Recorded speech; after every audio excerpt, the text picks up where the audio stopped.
Hello friends, तो कैसे हैं आप लोग। तो फ्रेंड्स, मैं जुड़ गया हूं आपके सेशन के साथ और आज जो है मैं आपके लिए सिलेक्टेड प्रश्न लेकर आया हुआ हूं। तो जितने भी सिलेक्टेड क्वेश्चन बन सकते हैं आपके बीपीएससी एग्जाम के लिए एंड बीपीएससी टीचर एग्जाम के लिए, तो वो सभी सिलेक्टेड प्रश्न आज आपको यहां पर देखने को मिलेंगे और यहां से प्रश्न डायरेक्ट आपके क्वेश्चन में टकराते हुए भी दिख जाएंगे। ठीक है, तो आप लोग इस सेशन को जरूर ज्वाइन करना एंड फुल सेशन जरूर देखना। इस सेशन में मैं आपको डिटेल डिस्कशन भी कराऊंगा भाई, और ये सेशन आप के लिए बहुत ही ज़्यादा बेनिफिशियल होने वाला है। तो चलिए एक एक करके हम लोग अपने क्वेश्चन को यहाँ पर देख लेते हैं। एंड हमारा फर्स्ट क्वेश्चन है जायद फसल का उदाहरण है। तो पहला ही क्वेश्चन है हमारा इंपॉर्टेंट क्वेश्चन, और यहाँ से एक क्वेश्चन श्योर है आपके एग्जाम में आएगा, और ये टीआरई के एग्जाम में पूछा भी गया था, टीचर वाले एग्जाम में ये पूछा भी गया था। तो जायद फसल का उदाहरण है। तो जायद का धान, खीरा, गेहूं, एक से अधिक। तो जायद फसल का उदाहरण है भाई, देखो यहाँ पर जायद का उदाहरण धान नहीं है, खीरा उदाहरण है, गेहूं उदाहरण है, तो गेहूं उदाहरण नहीं है। जायद फसल कौन सा फसल होता है? जायद फसल वो होता है भाई जो कि गर्मी के टाइम पर होता है। गर्मी के टाइम पर जो फसल को बोया जाता है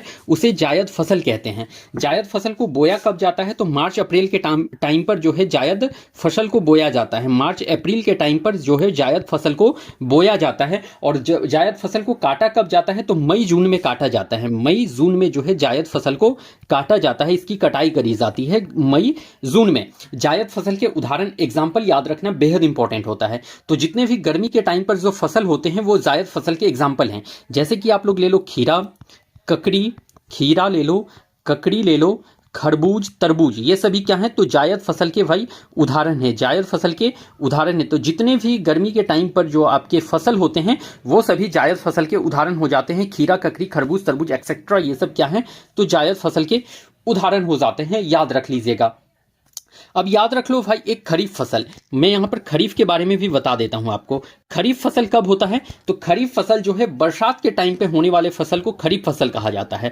वर्षा के टाइम मतलब बरसात के सीजन में जो फसल होता है उसे खरीफ फसल कहा जाता है। और इसे बोया कब जाता है? तो इस बात को ध्यान रखना कि जून जुलाई में बोया जाता है खरीफ फसल को। जून जुलाई में खरीफ फसल को बोया जाता है। जून जुलाई में खरीफ फसल को बोया जाता है और कटाई इसकी करी जाती है अक्टूबर नवंबर के मंथ में। अक्टूबर नवंबर के मंथ में जो है खरीफ फसल की कटाई की जाती है। अक्टूबर नवंबर के मंथ में खरीफ फसल की कटाई की जाती है। तो ये खरीफ फसल कब होगा भाई? वर्षा के टाइम पर होगा, इसको याद रख लीजिएगा।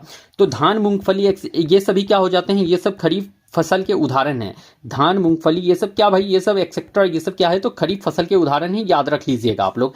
एक हो जाता है आपका रवि फसल। रवि फसल, तो रवि फसल के बारे में यहां पर देख लो आप लोग कुछ पॉइंट्स। सभी रवि फसल ये जो है ठंडा के टाइम पर होने वाला फसल है। कब?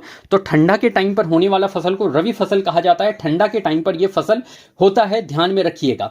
इसका जो बोया कब जाता है? तो बोया जो जाएगा ठंडा के टाइम पर बोया जाता है भाई, तो नवंबर दिसंबर के मंथ में जो है रवि फसल को बोया जाता है। इसकी जो बुआई की जाती है वो नवंबर दिसंबर के मंथ में बुआई की जाती है, ठीक है। और इसकी कटाई कब करी जाती है? तो मार्च अप्रैल में इसकी कटाई करी जाती है। मार्च अप्रैल में जो है भाई इसकी कटाई करी जाती है, ठीक है। और रवि फसल के एग्जाम्पल को याद रख लेना, इंपॉर्टेंट हो जाता है। देखो आप लोग, जैसे कि गेहूं है भाई, तो गेहूं की बुआई कब करी जाती है? तो ठंडा के टाइम पर करी जाती है और कटाई जो है मार्च अप्रैल के मंथ में कर ली जाती है इसकी। गेहूं, चना, उसके बाद याद रख लो सरसों, गेहूं, चना, सरसों, मटर, तीसी एक्सेट्रा, ये सब क्या है? तो ये सभी रवि फसल के एग्जाम्पल हो जाते हैं। रवि फसल जो कि ठंडा के टाइम पर फसल होता है। तो यहां पर मैंने आपसे जायद, खरीफ और रवि फसल के बारे में यहां पर डिस्कस कर लिया है। तो तीनों का तीनों देख लेना, इंपॉर्टेंट होता है टीआरई 4 के लिए। राष्ट्रीय गान का अंग्रेजी अनुवाद किसने किया? तो भाई पहली तो बात यही याद रख लियो आप लोग कि राष्ट्रीय गान को लिखा किसने है? तो राष्ट्रीय गान को लिखा है किसने? तो रविंद्रनाथ टैगोर ने लिखा है। किसने? तो रविंद्रनाथ टैगोर ने राष्ट्रीय गान को लिखा है, ठीक है। इसका अंग्रेजी अनुवाद किसने करा है? तो इसका अंग्रेजी अनुवाद खुद रविंद्रनाथ टैगोर ने ही करा था, ठीक है। किसने करा था? तो रविंद्रनाथ टैगोर ने ही राष्ट्रीय गान का अंग्रेजी अनुवाद करा था, ध्यान में रख लीजिएगा। अगर आपसे पूछ ले कि इसका टाइटल क्या था, टाइटल किस टाइटल से इस राष्ट्रीय गान को लिखा गया था अंग्रेजी में, तो टाइटल इसका था भाई मॉर्निंग सॉन्ग ऑफ इंडिया। क्या था? तो morning song of India. Title क्या था अंग्रेजी का? तो morning song of India. Morning song of India याद रख लेना है। अगर आपसे पूछ ले हिंदी में राष्ट्रीय गान का टाइटल क्या था, अगर आपसे पूछ ले भाई कि हिंदी में जो था राष्ट्रीय गान का टाइटल क्या था, हिंदी में राष्ट्रीय गान का टाइटल था, इंग्लिश में राष्ट्रीय गान का टाइटल था मॉर्निंग सॉन्ग ऑफ इंडिया, और हिंदी में राष्ट्रीय गान का टाइटल क्या था? तो टाइटल था भारत भाग्य विधाता। क्या था? भारत भाग्य विधाता, याद रख लीजिएगा आप लोग, भारत भाग्य विधाता। ठीक है। तो भारत भाग्य विधाता आपके हिंदी टाइटल था आपका राष्ट्रीय गान का, ध्यान रख लेना भाई मेरे भाइयों। और अगर सेशन पसंद आई तो लाइक कर दे, कमेंट कर दें और ज़्यादा से ज़्यादा शेयर कर दे सेशन को, ठीक है। और चलिए फिर आगे। अच्छा, यूरोज से याद रख लेना, इन्होंने झांसी की रानी को जो है एकमात्र मर्द कहा था। झांसी की रानी को इन्होंने जो है एकमात्र मर्द कहा था यूरोज ने। राजकुमार शुक्ल से याद रख लेना भाई, चंपारण सत्याग्रह, चंपारण आंदोलन 1917 वाला याद रख लेना। राजकुमार शुक्ल से इन्होंने महात्मा गांधी को इनवाइट करा था चंपारण आने के लिए, और इनके बुलावे पर 10 अप्रैल 1917 को महात्मा गांधी पटना पहुंचे थे। 10 अप्रैल को कहां पहुंचे थे महात्मा गांधी? पटना पहुंचे थे, और 15 अप्रैल को चंपारण पहुंचे थे, ठीक है। तो 10 अप्रैल 1917 को महात्मा गांधी पटना पहुंचे और 15 अप्रैल को चंपारण पहुंचे थे महात्मा गांधी राजकुमार शुक्ल के बुलावे पर। और राजकुमार शुक्ल ही वो शख्स थे जिन्होंने 1916 के लखनऊ अधिवेशन में पहले किसान बने थे जिन्होंने भाषण दिया था, ठीक है। तो पहले किसान जिन्होंने भाषण दिया था राजकुमार शुक्ल थे, 1916 के अधिवेशन में भाषण दिए थे। इतनी बातों को याद रख लीजिएगा। और राजकुमार शुक्ल भाई ये तीन कठिया प्रथा से जुड़े हुए थे, इस बात को भी ध्यान रख लीजिएगा। नील खेती 1917, चंपारण सत्याग्रह, ठीक है। धोने वाला सोडा का रासायनिक सूत्र है भाई, तो वॉशिंग सोडा का रासायनिक सूत्र आपसे पूछ रखा है। धोने वाला सोडा, वॉशिंग सोडा का रासायनिक सूत्र, one of the most important question है ये वाला। यहां से एक क्वेश्चन जरूर है आपके टीआरई के एग्जाम के लिए, एक क्वेश्चन फिक्स है। और यहां से एक क्वेश्चन फंसा भी था टीआरई के एग्जाम में, और टीआरई 4 के लिए भी यहां से एक क्वेश्चन फिक्स हो जाता है आपके एग्जाम में। तो धोने वाला सोडा, वॉशिंग सोडा का रासायनिक सूत्र, केमिकल फॉर्मूला पूछ रखा है NaHCO3। तो नहीं भाई, NaHCO3 किसका फॉर्मूला है? तो ये खाने वाला सोडा का रासायनिक सूत्र है। किसका? तो खाने वाला सोडा का रासायनिक सूत्र क्या है? तो भाई खाने वाला सोडा, या फिर इसे ही मीठा सोडा कहा जाता है, मीठा सोडा कहा जाता है, ठीक है। मीठा सोडा भी कहते हो। तो खाने वाला सोडा या मीठा सोडा का रासायनिक सूत्र है NaCO3, जिसे कि कहा जाता है सोडियम कार्बोनेट। क्या कहते हो? Sodium carbonate. ये सब कॉपी में जरूर लिख लीजिएगा। सोडियम कार्बोनेट कहा जाता है मेरे भाइयों, सोडियम कार्बोनेट, खाने वाला soda NaCO3 sodium carbonate. KOH अगर पूछ ले तो भाई ये पोटेशियम हाइड्रोक्साइड, ये किसका सूत्र है? तो कास्टिक पोटास का। किसका है? तो कास्टिक पोटास का रासायनिक सूत्र है भाई KOH। कास्टिक पोटास का रासायनिक सूत्र है KOH, ठीक है। पोटेशियम हाइड्रोक्साइड, क्या इसको कहते हैं? तो पोटेशियम हाइड्रोक्साइड, याद रखना है, पोटेशियम हाइड्रो ऑक्साइड, ठीक है। नेक्स्ट है आपका धोने वाला सोडा, तो Na2CO3 10H2O जो है भाई ये धोने वाला सोडा का रासायनिक सूत्र है। और इसका अगर नाम आपसे पूछ ले कि इसका रासायनिक नाम क्या है, तो याद रख लेना आप लोग सोडियम कार्बोनेट। क्या याद रख लोगे?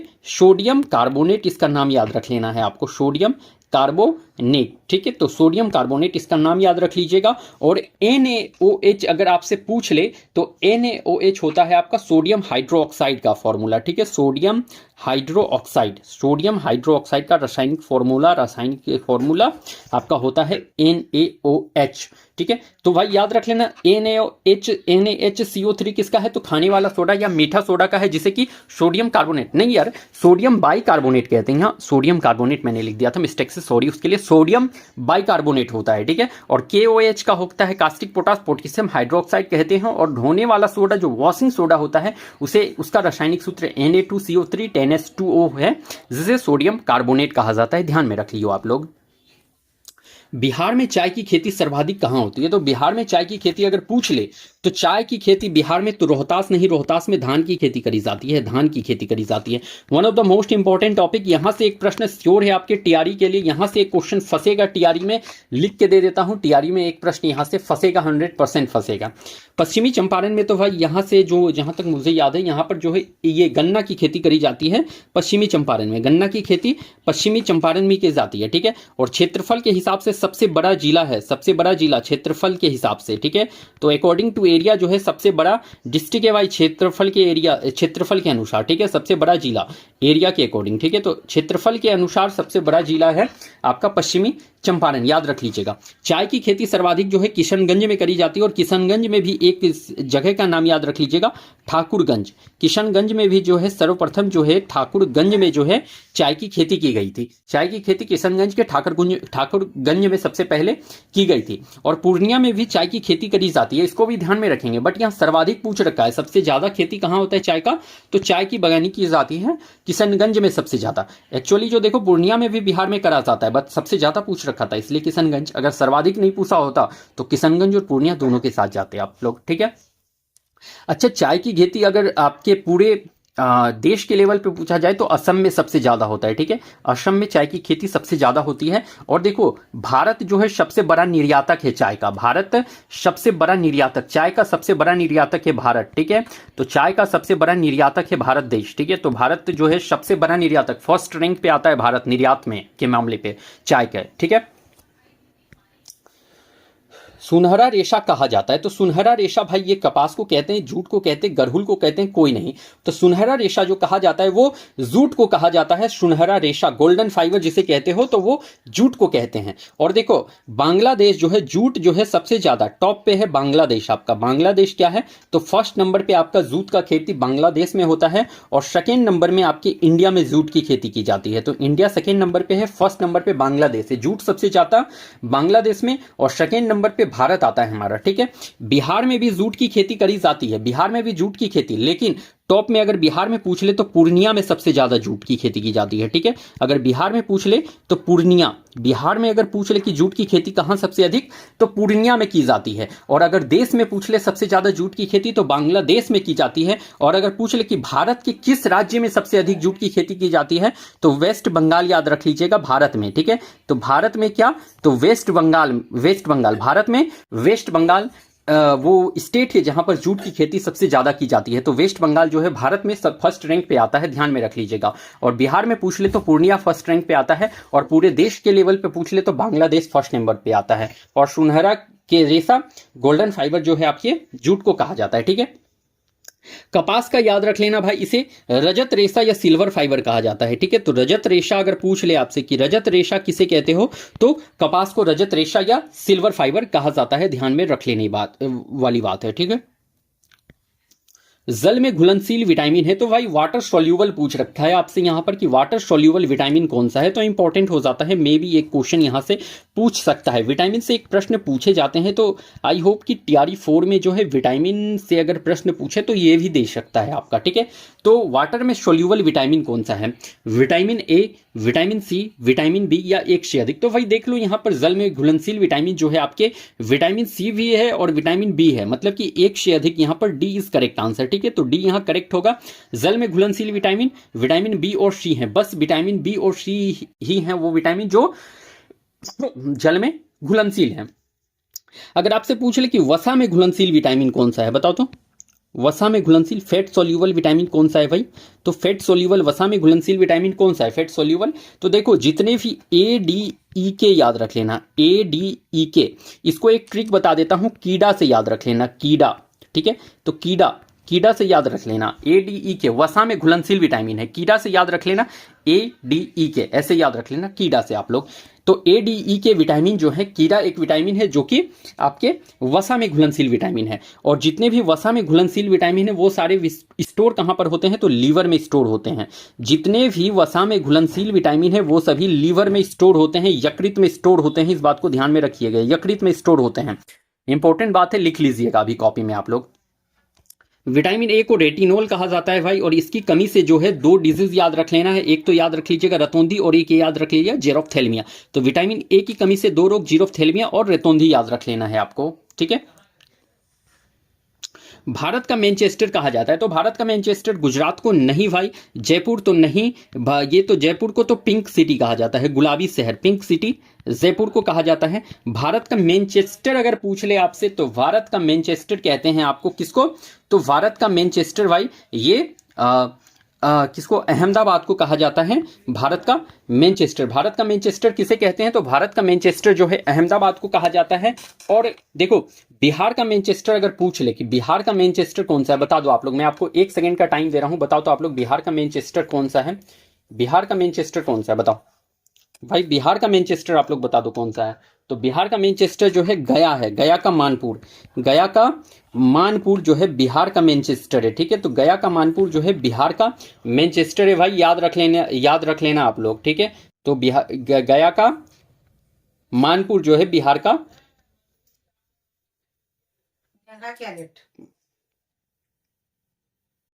बिहार का मानचेस्टर कौन सा है भाई? तो गया का मानपुर है, ठीक है, याद रखिए। 1 मिनट रुक जाएंगे भाई, मैं तो तुरंत आ रहा हूँ। 1 मिनट, बस 1 मिनट रुकना है आप लोगों को। 1 मिनट।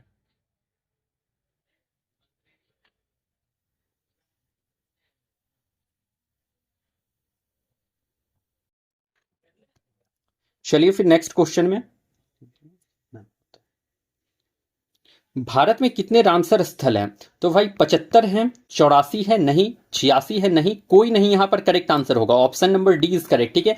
देखो अकॉर्डिंग टू ये जनवरी 2025 जनवरी 2025 के डाटा के अकॉर्डिंग जो है भाई 89 रामसर स्थल हैं, ठीक है। तो कितने रामसर स्थल हैं? तो 89 जो है रामसर साइट है। 2025 जनवरी के डाटा के अकॉर्डिंग 89 रामसर साइट हैं, ठीक है। इसको याद रख लीजिएगा आप लोग। देखो बिहार का एकमात्र जो है रामसर स्थल वो है कांवड़ झील। कांवड़ झील आप लोग याद रख लीजिएगा, बिहार का एकमात्र रामसर स्थल कांवड़ झील, जो कि आपके बेगूसराय में पड़ता है, ठीक है। कहां पर? तो बिहार का एकमात्र रामसर स्थल याद रख लेना है आपको, तो कांवड़ झील जो कि बेगूसराय में पड़ता है।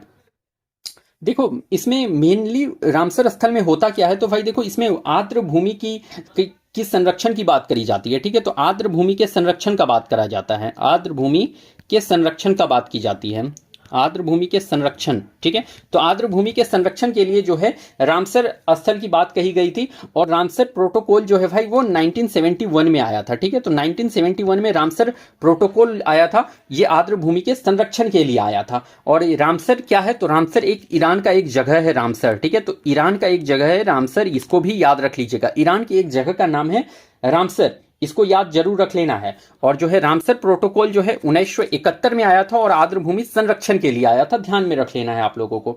और बिहार का एकमात्र रामसर स्थल जो है या आर्द्र भूमि स्थल पूछ ले आपसे तो कांवड़ झील है, जो कि बेगूसराय में पड़ता है आपका, ठीक। दुनिया का सबसे बड़ा प्रवाल भित्ति है, तो भाई दुनिया का सबसे बड़ा प्रवाल भित्ति मन्नार की खाड़ी नहीं है, ग्रेट बैरियर रीफ यहां पर करेक्ट आंसर हो जाता है। दुनिया का सबसे प्रवाल भित्ति या फिर मूंगा भित्ति पूछ ले, दुनिया का सबसे बड़ा प्रवाल भित्ति या मूंगा भित्ति पूछ ले तो ये ग्रेट बैरियर रीफ हो जाता है। ग्रेट बैरियर रीफ जो कि कोरल सागर में स्थित है, कहां पर? तो कोरल सागर में स्थित है। कहां पर स्थित है? तो कोरल सागर में स्थित है। और ये कहां पर है? तो ऑस्ट्रेलिया में है, ऑस्ट्रेलिया। तो कोरल सागर में स्थित है, ऑस्ट्रेलिया में, याद रख लेना। प्रस्तावना में कितने प्रकार की न्याय की बात हुई है? तो प्रस्तावना में भाई कितने प्रकार? 2 प्रकार नहीं 3 प्रकार के न्याय की बात हुई है। किस किस न्याय की? तो देखो एक सामाजिक न्याय, सामाजिक न्याय, सामाजिक न्याय, राजनीतिक न्याय, सामाजिक न्याय, राजनीतिक न्याय और आर्थिक न्याय की बात करी गई है। तो प्रस्तावना में 3 प्रकार के न्याय की बात करी गई है, सामाजिक न्याय, राजनीतिक न्याय और आर्थिक न्याय की बात करी गई है, ठीक है। तो प्रस्तावना में 3 प्रकार के न्याय की बात, सामाजिक, राजनीतिक और आर्थिक न्याय की बात करी गई है। और देखो प्रस्तावना में जो है भाई एक बार जो है संविधान संशोधन हुआ है, एक बार जो संविधान संशोधन हुआ है और वो पहला संविधान संशोधन 1976 में हुआ था। तो प्रस्तावना में एक बार संविधान संशोधन हुआ है और वो कब हुआ है? तो 1976 में हुआ था, 42वां संविधान संशोधन। 1976 में 42वां संविधान संशोधन हुआ था, संविधान संशोधन जिसके तहत प्रस्तावना में 3 शब्द जोड़े गए थे, जिसके तहत प्रस्तावना में 3 शब्द जोड़े गए थे। कौन कौन शब्द? तो समाजवादी, समाजवादी, धर्मनिरपेक्ष और अखंडता। समाजवादी, धर्मनिरपेक्ष और अखंडता जो है शब्द जोड़ा गया था प्रस्तावना में। तो प्रस्तावना में एक बार संविधान संशोधन हुआ है 1976 में 42वां संविधान संशोधन के तहत, और इसके अकॉर्डिंग जो है इसमें 3 शब्द जोड़े गए थे, समाजवादी, धर्मनिरपेक्ष और अखंडता शब्द जोड़े गए थे, याद रख लीजिएगा आप लोग, ठीक है। अच्छा आपसे ये प्रश्न, एक क्वेश्चन पूछा जाता है कि प्रस्तावना में स्वतंत्रता, समता, समानता और बंधुत्व कहां से लिया गया है? तो देखो प्रस्तावना में जो भाई स्वतंत्रता, समानता और बंधुत्व कहां से लिया गया है, समानता और बंधुत्व कहां से लिया गया है, ठीक है, ये बता दो आप लोग। तो भाई प्रस्तावना में स्वतंत्रता, समानता और बंधुत्व शब्द जो लिया गया है ये आपके कहां से लिया गया है? तो फ्रांस से लिया गया है, याद रख लेना है आपको, फ्रांस से रख लेना है याद, ओके। अगर इसमें पूछा है न्याय के बारे में पूछा तो न्याय कहां से लिया गया है? प्रस्तावना में न्याय की बात जो की गई है वो कहां से लिया गया है? तो रूस से लिया गया है न्याय। न्याय की बात की गई थी तो न्याय कहां से लिया गया है? तो रूस से लिया गया है न्याय, इसको भी ध्यान में जरूर रख लीजिएगा आप लोग। केंद्र का मंत्रिपरिषद किसके प्रति जिम्मेदार होता है? तो केंद्र का मंत्रिपरिषद जो होगा वो राष्ट्रपति के प्रति नहीं भाई, लोकसभा के प्रति जिम्मेदार होगा। केंद्र का मंत्रिपरिषद लोकसभा के प्रति जिम्मेदार होगा। और अगर पूछ ले आपसे कि एक मंत्री या फिर आपसे पूछ ले कि प्रधानमंत्री किसके प्रति जिम्मेदार होगा, तो राष्ट्रपति के प्रति जिम्मेदार होता है। ठीक है, तो प्रधानमंत्री किसके प्रति जिम्मेदार होते हैं? तो राष्ट्रपति के प्रति जिम्मेदार होते हैं, इसको भी ध्यान में रख लीजिएगा। और अगर आपसे पूछ ले कि राज्य का मंत्रिपरिषद किसके प्रति जिम्मेदार होगा, तो राज्य का मंत्रिपरिषद किसके? विधानसभा के प्रति जिम्मेदार होगा। राज्य का मंत्रिपरिषद किसके प्रति जिम्मेदार होगा? तो विधानसभा के प्रति जिम्मेदार होगा, विधानसभा के प्रति जिम्मेदार होगा, इसको भी ध्यान रखना है। निम्न में से दबाव समूह का उदाहरण है, बता दो आप लोग कि दबाव समूह का उदाहरण कौन सा है भाई? इसमें से मजदूर संघ, अखिल भारतीय विद्यार्थी परिषद, रेलवे यूनियन, एक से अधिक। तो देखो दबाव समूह का उदाहरण एक से अधिक, इनमें सभी के सभी जो हैं दबाव समूह के उदाहरण है, मतलब option number D is correct. ठीक है, देखो दबाव समूह जो होता है ना भाई, ये चुनाव में भाग नहीं लेता है, चुनाव में जो है इलेक्शन में ये भाग नहीं लेगा, सिर्फ क्या करता है, ये अपने हित का बात करता है। क्या करता है? तो अपने हित का बात करता है दबाव समूह। ये किसी भी इलेक्शन में भाग नहीं लेता है, पार्टिसिपेट नहीं करता है। और इसमें जो है मजदूर संघ, अखिल भारतीय विद्यार्थी परिषद, रेलवे यूनियन या जितने भी छात्र संघ आते हैं, ये सभी आपके दबाव समूह के उदाहरण हो जाते हैं। ठीक है, तो ये क्वेश्चन इंपॉर्टेंट बन सकता है आपके एग्जाम के लिए।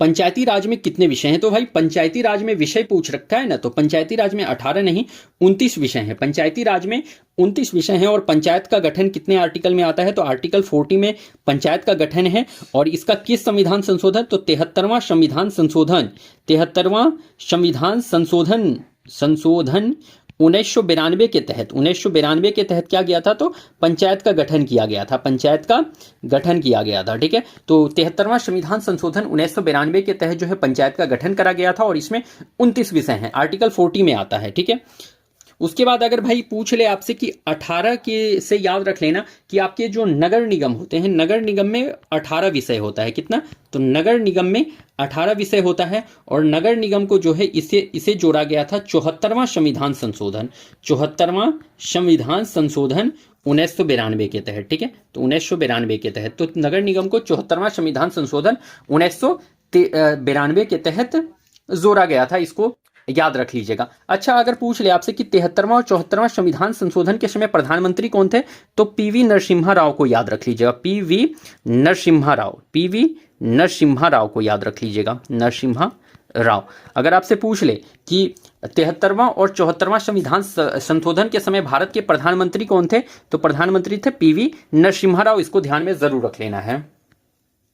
अनुच्छेद 338 संबंधित है, तो आर्टिकल 338 संबंधित है भाई अनुसूचित जनजाति आयोग से, अनुसूचित जाति आयोग से, अत्यंत पिछड़ा वर्ग से कोई नहीं। तो देखो अनुच्छेद 338 जो संबंधित है वो अनुसूचित जाति आयोग से, एससी से संबंधित है। ठीक है, तो एससी आयोग से संबंधित है आपका ये अनुच्छेद 338, याद रख लीजिएगा, अनुसूचित जाति आयोग से। अगर अनुसूचित जनजाति आयोग से पूछ ले तो 338 ए याद रख लेना, आर्टिकल 338 338 ए अनुसूचित जनजाति एसटी आयोग से इसे याद रख लेना। और अत्यंत पिछड़ा वर्ग आयोग से, ओबीसी आयोग से अगर पूछ ले तो भाई 338 बी याद रख लेना, 338 बी याद रख लेना। ठीक है, 338 बी याद रख लेना, अत्यंत पिछड़ा वर्ग ओबीसी के आयोग से। ठीक है, और ये ओबीसी का आयोग जो जोड़ा गया था 102वां संविधान संशोधन के तहत जोड़ा गया था, 102वां संविधान संशोधन के तहत जोड़ा गया था। ओके, आई होप इतना दूर आप लोगों का क्लियर हो रखा होगा। अच्छे से आप लोग देखिए, सेशन को पूरा देखिए और कॉपी में राइट डाउन जरूर करते हुए चलेंगे आप लोग।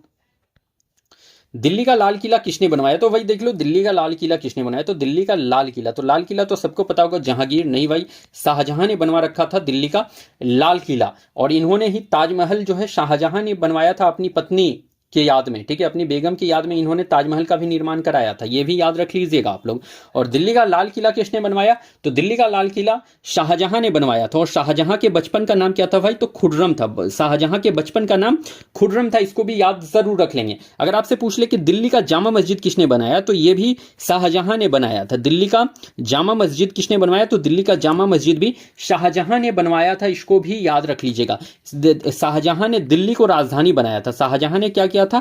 दिल्ली को राजधानी भी बनाया था अपना, दिल्ली को राजधानी बनाया था, शाहजहां ने दिल्ली को अपना राजधानी भी बनाया था, इसको भी जरूर याद रख लेना है। अब देखो एक बात और यहां से याद रख लेना कि शाहजहां के टाइम पर जो है भाई बहुत सारे जो है बिल्डिंग भवन बने थे, इसीलिए जो इसे मुगल काल का स्थापत्य कला का स्वर्ण युग कहा जाता है। तो मुगल काल का स्थापत्य कला का स्वर्ण युग कहा जाता है शाहजहां के काल को, ठीक है, क्योंकि इनके टाइम पे बहुत सारे भवन बने थे, इसीलिए मुगल काल का स्थापत्य कला का स्वर्ण युग भी कहा जाता है शाहजहां के काल को। याद रख लीजिएगा। कुतुबुद्दीन ऐबक से याद रख लीजिएगा 2.5 दिन का झोपड़ा। तो 2.5 दिन का झोपड़ा कुतुबुद्दीन ऐबक ने बनवाया था, याद रखना है। बीबी का मकबरा किसने बनवाया? तो बीबी का मकबरा शाहजहां नहीं भाई, जहांगीर नहीं, बीबी का मकबरा औरंगजेब ने बनवाया था। और ये बीबी का मकबरा कहां पर बनवाया था? तो बीबी का मकबरा औरंगाबाद में बनवाया था। कहां? औरंगाबाद में, ठीक है, याद रख लीजिएगा। देखो औरंगजेब से ये एक बात याद आप लोग याद रख लेना कि औरंगजेब को भाई जिंदा पीर भी कहा जाता है, जिंदा पीर कहा जाता है, आलमगीर कहा जाता है। तो Aurangzeb is also known as Zinda Pir and Alamgir, ठीक है। तो जिंदा पीर एंड आलमगीर के नाम से इसे जाना जाता था। इन्होंने झरोखा दर्शन,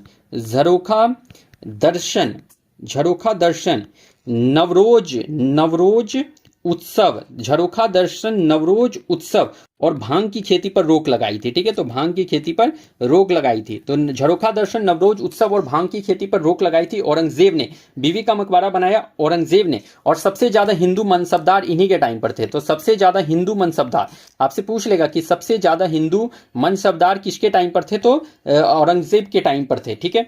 उसके बाद इन्होंने जो है पुरंदर की संधि की थी 1665 में। पुरंदर की संधि कब की थी? तो 1665 में हुआ था। पुरंदर की संधि 1665 में औरंगजेब और शिवाजी के बीच में हुआ था। किसके बीच में? तो शिवाजी और औरंगजेब के बीच में हुआ था पुरंदर की संधि। इसको भी याद रख लीजिएगा, औरंगजेब के बीच में, ठीक। हर्षचरित किसने लिखा? तो भाई हर्षचरित तुलसीदास नहीं, सहजानंद सरस्वती नहीं, इनसे याद रख लीजिएगा। हुंकार पत्रिका इन्होंने लिखा था। हुंकार पत्रिका सहजानंद सरस्वती ने लिखा था। अगर हर्षचरित पूछ ले भाई तो हर्षचरित जो है वान भट्ट ने लिखा था। हर्षचरित किसने लिखा था? तो वान भट्ट ने लिखा था। इसको याद जरूर रख लीजिएगा आप लोग। अगर राजा राम मोहन राय की बात करी जाए तो राजा राम मोहन राय से याद रख लेना संवाद कौमुदी और मिरातुल अखबार। संवाद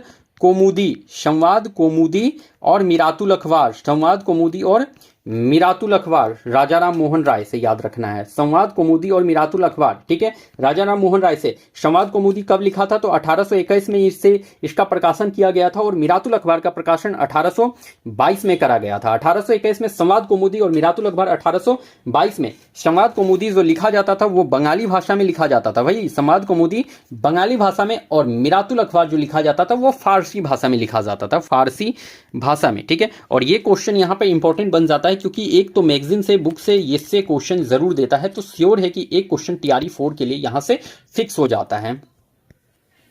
विश्व बैंक की स्थापना कब हुई? 1995, 1950, 1945। तो विश्व बैंक की स्थापना, वर्ल्ड बैंक की स्थापना 1945 में करी गई थी। इसका हेडक्वार्टर अगर पूछ ले आपसे कि हेडक्वार्टर कहाँ है तो वाशिंगटन डीसी याद रख लेना, यूएसए, ठीक है। वाशिंगटन डीसी याद रख लेना जो भाई यूएसए में होता है, वाशिंगटन डीसी आपका। और ये इसका हेडक्वार्टर है। इसमें सदस्य कितने होते हैं? तो 189 सदस्य होते हैं विश्व बैंक में। और अंतर्राष्ट्रीय मुद्रा कोष में भी इतना ही सदस्य होता है भाई। अंतर्राष्ट्रीय मुद्रा कोष भी याद रख लेना। अंतर्राष्ट्रीय मुद्रा कोष में भी 179 ही सदस्य होता है। अंतर्राष्ट्रीय मुद्रा कोष में भी 189 ही सदस्य होता है, ठीक है, याद रख लीजिएगा। वन नीति के अनुसार वन कितने प्रतिशत पर होना चाहिए? तो देखो किसी भी स्टेट में अगर पूछ ले कि भाई वन नीति के अकॉर्डिंग जो है वन जो होता है फॉरेस्ट कितने % पर होना चाहिए, तो वो 23 नहीं, 67 नहीं, 33% पर होना चाहिए। वन नीति के अकॉर्डिंग जो है वन जो होना चाहिए वो 33% एरिया पे वन होना चाहिए, ठीक है। और देखो वन नीति जो है ये 2 बार आया है। वन नीति कितने बार आया? तो 2 बार आया है। वन नीति 2 बार आया है। कब कब? तो एक आया है 1952 में और एक बार आया है 1988 में। तो 2 बार वन नीति आया, एक बार 1952, एक बार 1988, याद रख लेना है। चिनुक स्थानीय पवन कहाँ चलती है? तो भाई पहली बात तो यही याद रख लियो आप लोग कि चिनुक क्या है, तो एक स्थानीय पवन है। चिनुक क्या है? तो एक स्थानीय पवन है चिनुक। और ये क्वेश्चन इंपॉर्टेंट बनता है, ये क्वेश्चन इंपॉर्टेंट बनता है। एंड यहाँ पर मैं जो अभी बताने वाला हूँ सारे प्रश्न यहाँ पर इंपॉर्टेंट हो जाते हैं। तो चिनुक जो कहाँ चलता है? तो अफ्रीका में नहीं भाई, अफ्रीका में चलता है डॉक्टर विंड, ठीक है। अफ्रीका में चलता है डॉक्टर विंड, जिसे हरमट्टान भी कहा जाता है, हरमट्टान या हरमटान, और इसे डॉक्टर विंड भी कहा जाता है। डॉक्टर विंड याद रख लीजिएगा, हरमटान को डॉक्टर विंड भी कहा जाता है, जो कि आपके अफ्रीका में चलता है, या फिर इसे पश्चिमी सहारा में भी चलता हुआ कह सकते हो। पश्चिमी सहारा भी अगर ऑप्शन में दिखे तो पश्चिमी सहारा भी लगा सकते हो। पश्चिमी सहारा और अफ्रीका में हरमट्टान या डॉक्टर विंड जिसे कहा जाता है वो चलता है। चिनुक की बात कही गई है तो मोरक्को में नहीं चलता है भाई। मोरक्को में चलता है क्या आपका? तो मोरक्को में चलता है एक विंड जिसे सिरक्को कहा जाता है। सिरक्को कहाँ चलता है? तो सिरक्को चलता है मोरक्को में, और इसे रक्त की वर्षा या ब्लड रेन भी कहा जाता है। रक्त की वर्षा या ब्लड रेन भी कहा जाता है, जो कि आपके सिरक्को में चलता है। और सिरक्को विंड कहाँ चलता है? तो मोरक्को में चलता है, याद रख लीजिएगा। जापान में भाई, तो जापान में भी नहीं चलता है। जापान में कौन सा चलता है? तो यामो एक विंड है जो कि आपके जापान में चलता है। USA United state of America में चिनुक चलता है। चिनुक को ही हिमखोर कहा जाता है, ठीक है। हिमखोर भी इसे कहते हैं, हिमखोर, ठीक है। हिमखोर भी कहा जाता है स्नो ईटर, ठीक है। स्नो ईटर हिमखोर भी कहा जाता है चिनुक को। और ये जो चलता है आपके यूएसए अमेरिका में चलता है। अगर आपसे पूछ ले कि लू कहाँ पर चलता है, तो लू आपके इंडिया में चलता है। लू इंडिया में क्या चलता है? तो लू चलता है, ध्यान में रख लीजिएगा, इंडिया में लू चलता है। अगर आपसे पूछ ले कि ब्रीफ फिल्डर कहाँ पर चलता है, ब्रीफ फिल्डर कहाँ चलता है, तो याद रख लेना ब्रीफ फिल्डर ऑस्ट्रेलिया में चलता है। ब्रीफ फिल्डर, ठीक है। तो ब्रीफ फिल्डर कहाँ पर? तो ऑस्ट्रेलिया में चलता है। प्रोटीन बना होता है, तो भाई प्रोटीन जो एमिनो एसिड का बना होता है, बिल्कुल करेक्ट है। प्रोटीन जो है एमिनो एसिड का बना होता है, और प्रोटीन में सबसे ज्यादा क्या होता है? तो नाइट्रोजन होता है, याद रख लीजिएगा। प्रोटीन में सबसे ज्यादा नाइट्रोजन होता है, ध्यान रखना है। सेफ्टी लैंप का आविष्कार किसने किया? तो सेफ्टी लैंप मैकमिलन नहीं भाई, तो मैकमिलन ने जो है साइकिल का आविष्कार करा था। साइकिल का बाईसाइकिल का आविष्कार किसने करा था? तो मैकमिलन ने करा था। जेम्स वाट नहीं, इन्होंने तो भाप इंजन का, स्टीम इंजन का इन्होंने आविष्कार करा था। तो भाप इंजन या स्टीम इंजन याद रख लेना, स्टीम इंजन या भाप इंजन का भाई आविष्कार किसने करा था? तो स्टीम इंजन का आविष्कार करा था जेम्स वाट ने करा था, ठीक है। हम्फ्री डेवी ने जो है सेफ्टी लैंप का आविष्कार करा था। हम्फ्री डेवी ने सेफ्टी लैंप का आविष्कार करा था। और इस सेफ्टी लैंप का यूज कहां पर किया जाता है? तो कोयला खदान में यूज करा जाता है। कोयला खदान में जो है इस सेफ्टी लैंप का यूज करा जाता है, याद रखिएगा, ठीक है। यूज कहां पर? तो कोयला खदान में इसका किया जाता है। सापेक्षता का सिद्धांत किसने दिया? तो सापेक्षता का सिद्धांत न्यूटन नहीं, आइंस्टीन ने जो है सापेक्षता का सिद्धांत दिया था भाई, E=mc², ठीक है। तो सापेक्षता का सिद्धांत किसने दिया था? तो आइंस्टीन ने दिया था।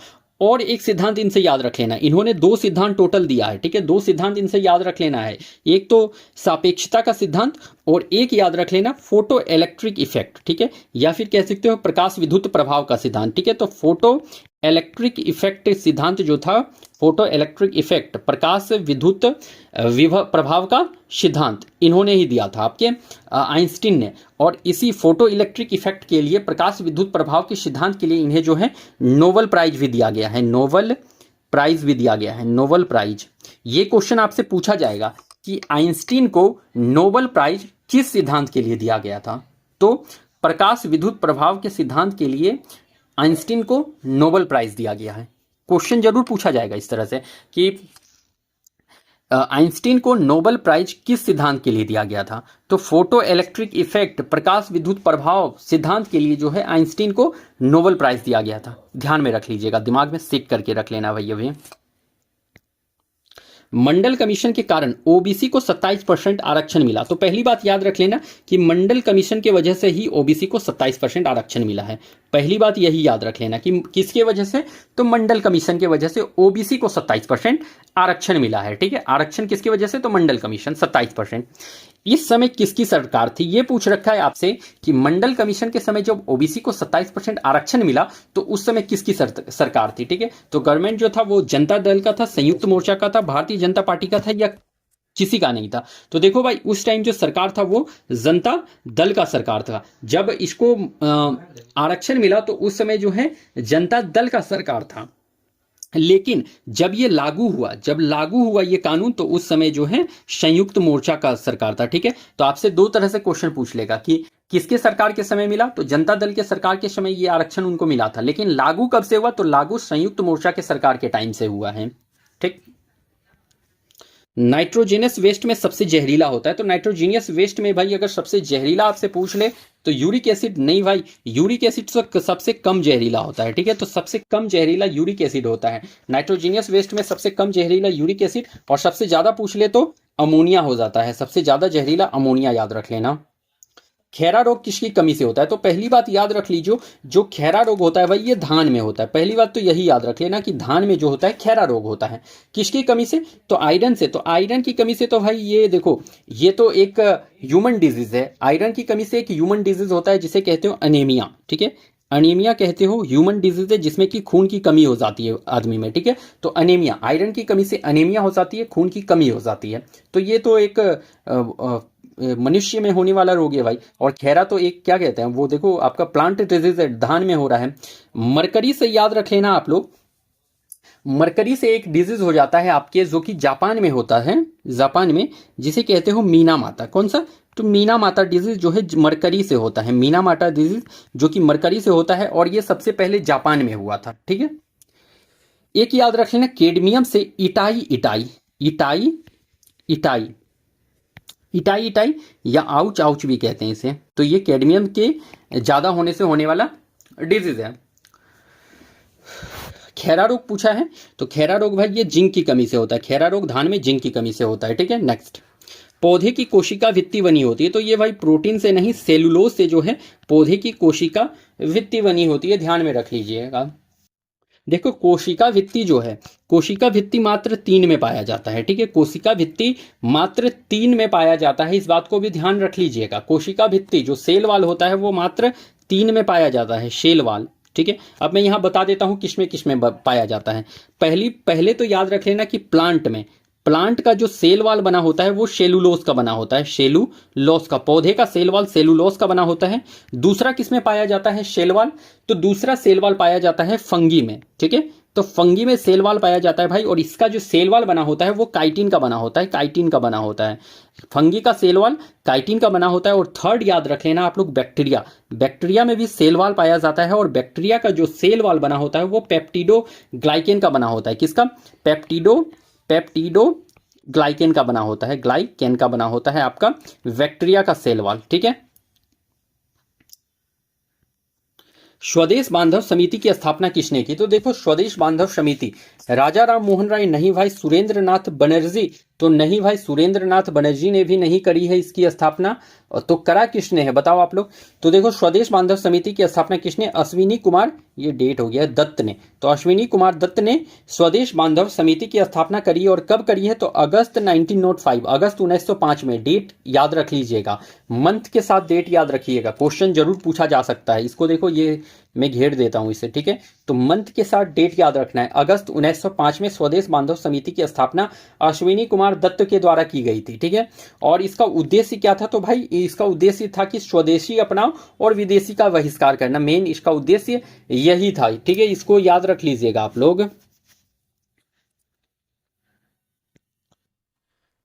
पेंसिल लीड बना होता है, तो भाई पेंसिल का लीड जो बना होता है वो ग्रेफाइट का बना होता है, ग्रेफाइट का बना होता है। देखो ये एक अधातु है, अधातु है, बट ये क्या है, बेस्ट कंडक्टर ऑफ इलेक्ट्रिसिटी है। क्या है, एक गुड कंडक्टर है इलेक्ट्रिसिटी का। ठीक है, गुड कंडक्टर, अधातु है लेकिन गुड कंडक्टर है। ये एक एक्सेप्शन के केस में आता है, और इसीलिए ये प्रश्न जो है आपके लिए इंपॉर्टेंट बन जाता है। आपसे पूछ लेगा वह कौन सा अधातु है जो कि एक कंडक्टर, गुड कंडक्टर है, तो भाई ग्रेफाइट है एक अधातु जो कि आपका एक गुड कंडक्टर है। ठीक है, ध्यान रखना है।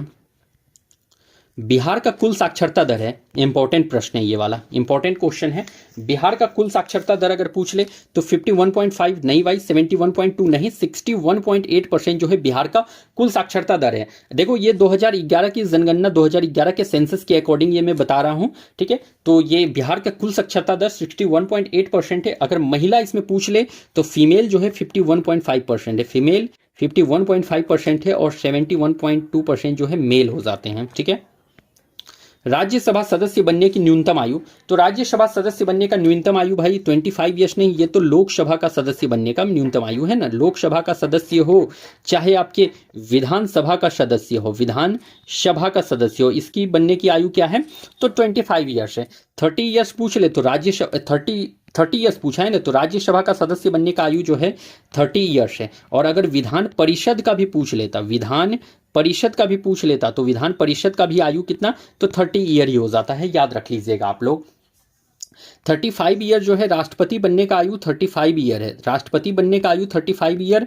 उपराष्ट्रपति बनने का आयु कितना है, कम से कम 35 साल तो कंप्लीट करना ही है। उपराष्ट्रपति बनने का भी 35 ईयर कम से कम न्यूनतम आयु। और अगर राज्यपाल भी बनना है भाई, गवर्नर भी बनना है, तो आपको कम से कम 35 साल का आयु कंप्लीट करना ही होगा। 18 ईयर का आयु है, ये वोट देने की आयु है। वोटिंग देने की आयु देखो भाई सबसे कम हो रखी है, वोटिंग देने की आयु सबसे कम है, 18 ईयर है। तो वोट देने की आयु कितनी है, तो 18 साल है। अगर पंचायत का आपको चुनाव लड़ना है भाई, तो पंचायत के लिए आपको 21 वर्ष का आयु कम से कम कंप्लीट कर लेना होगा, ठीक है। तो 21 वर्ष का आयु आपको पंचायत के इलेक्शन के लिए कंप्लीट कर लेना होगा। राज्यसभा की बात की गई है, तो यहां पर मैं अभी आपसे राज्यसभा पूरा डिस्कस कर लेता हूं।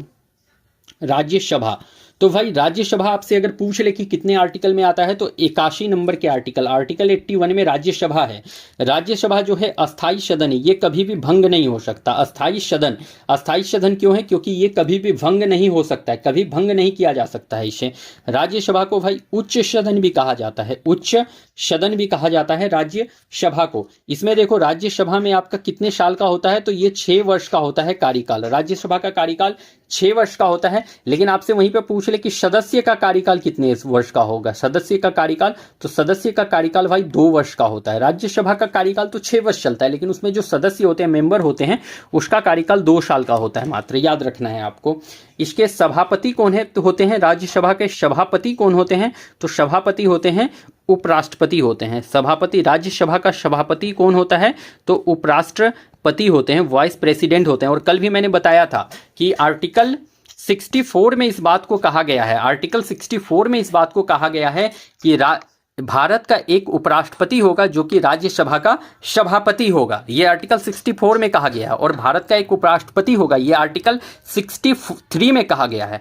और भारत का उपराष्ट्रपति राज्यसभा का सभापति होगा, ये आर्टिकल 64 में कहा गया है। ये कल भी मैंने आपके साथ डिस्कस करा था। और देखो यहाँ पर आज मैंने इस बारे में बता भी दिया कि सभापति कौन होते हैं, तो उपराष्ट्रपति होते हैं, जो कि आर्टिकल 64 में मेंशन किया गया है, ठीक है। नेक्स्ट, तो फ्रेंड्स हमारा आज का सेशन यहाँ पर कंप्लीट होता है और मैंने यहाँ पर कंप्लीट डिटेल डिस्कशन करा रखा है, तो आप लोग इस सेशन को जरूर देखना, फुल सेशन जरूर देखना आप लोग। तो चलिए फिर मैं मिलता हूँ कल किसी बेस्ट सेशन के साथ, तब तक के लिए आप लोगों को thank you and best of luck.